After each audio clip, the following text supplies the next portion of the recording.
30 तारखेला आपल्या चोपडा तालुक्यामध्ये जो अवकाळी पाऊस, वेगाचा वारा आणि गारपिटीमुळे आपल्या चोपड्याच्या उत्तर भागातील साधारणतः 50 ते 52 गावांमध्ये जे काही आता रब्बीची पिकं होती किंवा त्यात पपई, केळीसारखी पिकं होती यांची खूप मोठ्या प्रमाणात नुकसान झालेलं आहे. एक प्राथमिक अंदाज जो आपल्याला मिळालेला आहे यामध्ये साधारणतः 2200 हेक्टरपर्यंत या पिकांची नुकसानाची शक्यता आहे आणि जवळपास 2000 शेतकरी याच्यामुळे अफेक्टेड झालेले प्राथमिक अंदाजात आपल्याला निदर्शनास येतं.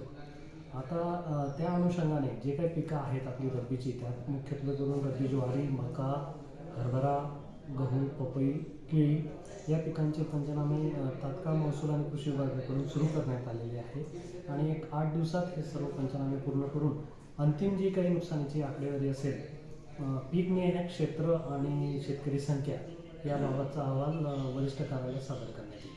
यात क्षेत्र आणि शेतकऱ्यांची संख्या वाढण्याची शक्यता वाटते का सर? हा एक आपला प्राथमिक अंदाज आहे, परंतु त्यामध्ये काही प्रमाणात शेतकऱ्यांची संख्या वाढू शकते किंवा गावांची पण संख्या वाढू शकते.